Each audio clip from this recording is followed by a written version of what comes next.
बिस्मिल्लाहिर्रहमानिर्रहीम। अस्सलाम वालेकुम डियर स्टूडेंट्स ऑफ क्लास 10। आज का हमारा लेक्चर चैप्टर नंबर 13 बायोकेमिस्ट्री में sources and uses of carbohydrate से मुताल्लिक है। और ये टॉपिक हमारा कार्बोहाइड्रेट्स का जो टॉपिक होगा उसका ये लास्ट लेक्चर जो है वो होगा। इसमें हमने देखना है कि कौन कौन से ज़राए हैं कार्बोहाइड्रेट्स के और इसके क्या क्या इस्तेमाल हैं, क्या क्या यूजेस हैं कार्बोहाइड्रेट्स के। तो अगर मैं सबसे पहले सोर्सेज की बात करता हूँ कि कार्बोहाइड्रेट्स की क्या क्या सोर्सेज हैं, तो उसमें सबसे पहले अगर मैं आपको बताता हूँ तो मोनोसेक्राइड्स की अगर मैं बात करूँ तो मोनोसेक्राइड्स में याद रखें कि जो ग्लूकोज है, अगर मैं मोनोसेक्राइड्स की बात करता हूँ तो मोनोसेक्राइड्स भी कार्बोहाइड्रेट्स हैं, ओलिगोसेक्राइड भी कार्बोहाइड्रेट्स हैं और पॉलीसेक्राइड भी कार्बोहाइड्रेट्स हैं। तो मोनोसेक्राइड में ग्लूकोज हो गया, फ्रक्टोज हो गया, ठीक हो गया, और गैलेक्टोज हो गया, ठीक हो गया। अब इसमें से ये कहाँ से किन किन ज़राए से आपको हासिल होते हैं।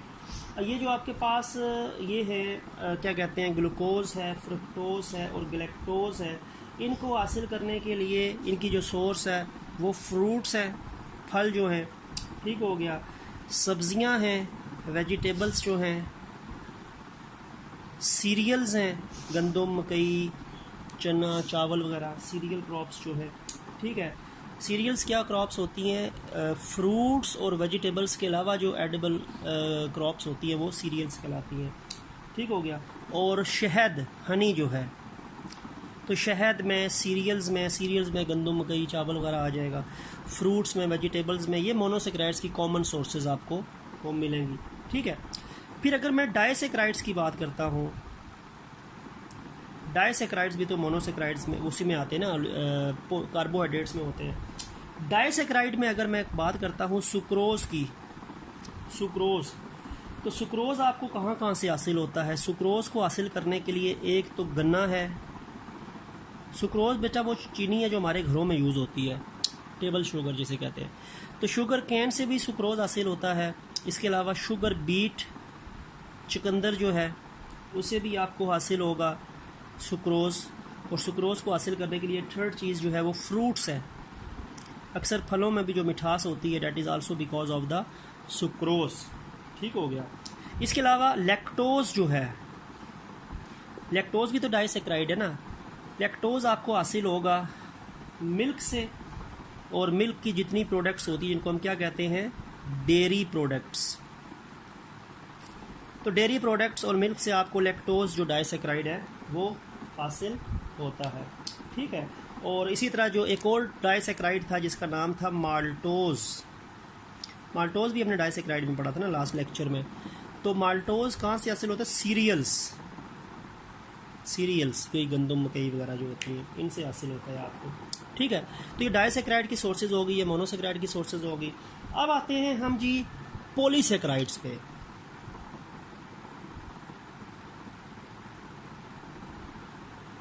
अच्छा, पॉलीसेक्राइड्स में जैसे सेलुलोज मैंने आपको बताया था,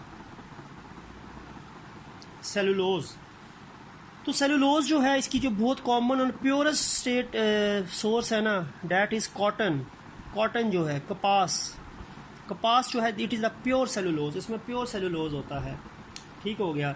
और इसके अलावा हमने एक और पॉलीसेक्राइड पढ़ा था, स्टार्च, स्टार्च। अब स्टार्च कहाँ से हासिल होता है, स्टार्च वही सीरियल्स, सीरियल्स क्रॉप से हासिल होगा, ठीक है। और सीरियल्स में वीट है जिसे कहते हैं गंदम, बार्ली, जौ है, चावल है, चने हैं, ठीक है। इसके अलावा पोटैटो में स्टार्च होता है, और स्वीट पोटैटो है या नॉर्मल पोटैटो है, जो शकरकंदी वाला पोटैटो होता है वो, या नॉर्मल पोटैटोस में भी ये स्टार्च होता है। तो ये सीरियल्स या सीरियल्स के साथ साथ पोटैटो या स्वीट पोटैटो में भी आपको ये स्टार्च मिलेगा। तो ये आपके पास डिफरेंट सोर्सेज हैं किनकी, कार्बोहाइड्रेट्स की, जिसको मैंने मोनोसेक्राइड्स, डाइसेक्राइड्स और पॉलीसेक्राइड 3 हेडिंग्स में स्प्लिट करके बता दिया। अब आते हैं जी यूजेस पे। ये मैंने आपको क्या बताई हैं, सोर्सेज आपको बताई हैं। अब आते हैं हम जी यूजेस पे। Uses of carbohydrates. कार्बोहाइड्रेट्स के क्या क्या इस्तेमाल हैं, कहाँ कहाँ ये यूज़ होता है। पहली बात तो ये कि कार्बोहाइड्रेट्स, आपको पता है कि carbohydrates are the basic components of our food. अभी हमने गंदम, मकई, चावल, चने, आलू की बात की, फ्रूट्स की बात की, ये सारी खाने वाली चीज़ें ना, फूड का हमारा हिस्सा है। तो ये हमारी मेजर सोर्स है फूड की। और आपको पता है हम फूड क्यों खाते हैं? फूड खाने की बेताशा वजूहात, लेकिन एक वजह है एनर्जी, ताकि हमें एनर्जी मिले। तो कार्बोहाइड्रेट्स जो हैं they are rich source of energy, ठीक है। ये हमारी एनर्जी की सोर्सेज होती हैं, एनिमल्स में भी, प्लांट्स के अंदर भी। और इसमें उन्होंने बता दिया है कि 1 ग्राम ऑफ ग्लूकोज, ग्लूकोज क्या है? कार्बोहाइड्रेट है ना, मोनोसेक्राइड है। 1 ग्राम जो ग्लूकोज होता है, it will provide us about 15.6 kilo joule of energy. 1 gram glucose से आपको 15.6 किलो जूल एनर्जी हासिल होती है। तो एनर्जी की रिच सोर्स होती है ये जो आपके पास कार्बोहाइड्रेट्स है। और हमारी फूड का जो 2/3 पार्ट होता है ना, 2/3 पार्ट ऑफ आवर फूड जो है, इट कंसिस्ट ऑफ कार्बोहाइड्रेट्स। यानी 2/3 हिस्सा, 3 में से जो 2 हिस्से हमारी फूड के होते हैं वो कार्बोहाइड्रेट्स पे मुश्तमिल है, ठीक है। यानी काफ़ी ज़्यादा हम दिन में कार्बोहाइड्रेट्स कंज्यूम करते हैं। इसके अलावा कार्बोहाइड्रेट्स जो हैं वो डिफरेंट स्ट्रक्चरल मटेरियल्स भी बनाते हैं, ठीक है। स्ट्रक्चरल मटेरियल में जैसे कि हमने कार्बोहाइड्रेट जो होता है वो सेलुलोज होता है। सेलुलोज आपको पता है कि प्लांट के अंदर सेल वॉल को बनाता है। पौधे का जो खुलिया होता है, प्लांट सेल, उसकी जो सेल वॉल होती है, it is made up of cellulose, ठीक है। इसके अलावा जो सेलुलोज होता है वो हमारी फूड के अंदर ऐसे क्योंकि सेलुलोज को डाइजेस्ट करने के लिए हमारी बॉडी में कोई एंजाइम मौजूद नहीं है। तो सेलुलोज जो है ये हमारी बॉडी में डाइटरी फाइबर का काम करते हैं। ये हमारी फूड के वो कंपोनेंट्स होते हैं जो इनडाइजेस्टेबल होते हैं, और इनको खाने से क्या होता है कि हमारा जो हाजमा होता है वो ठीक रहता है। ये हमारे इंटेस्टाइन के जो मसल्स होते हैं उनको स्टिमुलेट करते हैं ताकि हमें कॉन्स्टिपेशन ना हो, ठीक है। कोलेस्ट्रॉल को मेंटेन रखने में इनका रोल होता है। काफ़ी इनके फ़ायदे होते हैं। तो सेलुलोज प्लांट का बड़ा अहम कंपोनेंट है। प्लांट की सेल वॉल में सेलुलोज होती है, और अक्सर जो हम फल सब्जियां वगैरह खाते हैं उनका जो छिलका होता है वो सेलुलोज से रिच होता है। वो डाइटरी फाइबर का काम करते हैं हमारी फूड में, और वो हमारी फूड को डाइजेस्ट करने में और उसको कॉन्स्टिपेशन से रोकने में हेल्प आउट करते हैं, ठीक हो गया। तो ये है कि हम इनको डाइजेस्ट तो नहीं कर सकते सेलुलोज कंपोनेंट ऑफ फूड को, लेकिन ये हमारी डाइजेशन को इम्प्रूव करता है, बढ़ाता है। और इसके अलावा बेतहाशा जो टॉक्सिक केमिकल्स हमारी बॉडी में स्टोर होते हैं इंटेस्टाइन में, तो ये उसको रिलीज़ करवाता है। डेफिकेशन यानी अनडाइजेस्टेड फूड का हमारी बॉडी को एक्सपेल करके हमारी बॉडी के अंदर गैर ज़रूरी चीज़ों को ये एक्यूमुलेट नहीं होने देता, ठीक है। इसके अलावा ये ब्लड प्रेशर को भी रेगुलेट करता है, ये जो डाइटरी फाइबर सेलुलोज होते हैं, ठीक है। It regulate blood pressure and it also help you to lower your blood cholesterol level. ये ब्लड कोलेस्ट्रॉल लेवल को भी रिड्यूस करता है, जिससे आपको हार्ट या बाकी कार्डियक डिजीज़ जो होती हैं वो नहीं होती, ठीक है। इसके अलावा बड़ी कॉमन यूज़ सुक्रोज जो हम यूज़ करते हैं, चीनी जो हमारे घरों में यूज़ होती है, टेबल शुगर होती है। किसी भी चीज़ को मीठा करना हो आप चीनी डाल देते हैं, तो चीनी क्या है? सुक्रोज है। और सुक्रोज क्या है? कार्बोहाइड्रेट है। इसके अलावा एक हमने अभी कार्बोहाइड्रेट उसकी बात की थी, कार्बोहाइड्रेट की, ग्लूकोज की, काफ़ी मरतबा ये आता है, कॉमन है। तो जो ग्लूकोज है ना, ये एक मोनोसेक्राइड्स है, कार्बोहाइड्रेट्स होता है, और ये जो होता है ये आपके मसल सेल्स में स्टोर होता है, लिवर सेल में स्टोर होता है in the form of glycogen. तो ग्लूकोज कन्वर्ट होता है ग्लाइकोजन में। ग्लूकोज मोनोसेक्राइड है, ग्लाइकोजन जो है ये पॉलीसेक्राइड है, ठीक है। ये मैं आपको यहाँ पे बता दूँ, ग्लूकोज और ग्लाइकोजन दोनों कार्बोहाइड्रेट्स हैं, लेकिन ये मोनोसेक्राइड्स कैटेगरी में आता है, ये पॉलीसेक्राइड्स कैटेगरी में आता है। तो कुछ ग्लूकोज आपकी बॉडी में जाके कन्वर्ट होता है पॉलीसेक्राइड्स पर, वो फिर स्टोर होता है। तो ग्लूकोज हमारी बॉडी के अंदर हमारे मसल सेल्स में और हमारे लिवर सेल्स में, तो हमारे मसल सेल्स और हमारे लिवर सेल्स में ग्लाइकोजन स्टोर होता है, और वो ग्लाइकोजन ग्लूकोज की कन्वर्जन है, और ये दोनों कार्बोहाइड्रेट्स हैं, ठीक है। और ये एक तरह से एनर्जी की, इसको रिज़र्व फूड मटेरियल भी कहते हैं, और ये रिज़र्व एनर्जी होती है, ठीक है।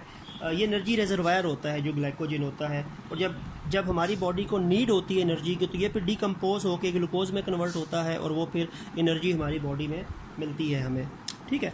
अच्छा, फिर कुछ यूजेस की और बात कर लेते हैं। फिर एक चीज़ है यहाँ पे जिसे हम कहते हैं स्टार्च। ये भी कार्बोहाइड्रेट है, और ये कौन सा कार्बोहाइड्रेट है? ये है पॉलीसेकेराइड, ठीक है। ये जो स्टार्च होता है ना, starch is use to make rectified spirit.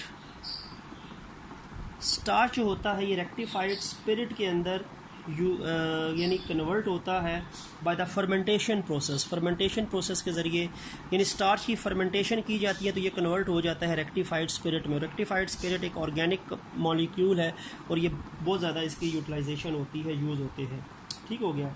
इसके अलावा ये जो स्टार्च होता है, यही स्टार्च जिसके ऊपर हमने बात की, इस स्टार्च के अंदर वाटर मिलाया जाता है, पानी शामिल किया जाता है, तो ये एक ग्लू बन जाता है, एक चिपकने वाली चीज़ बन जाती है, ठीक है।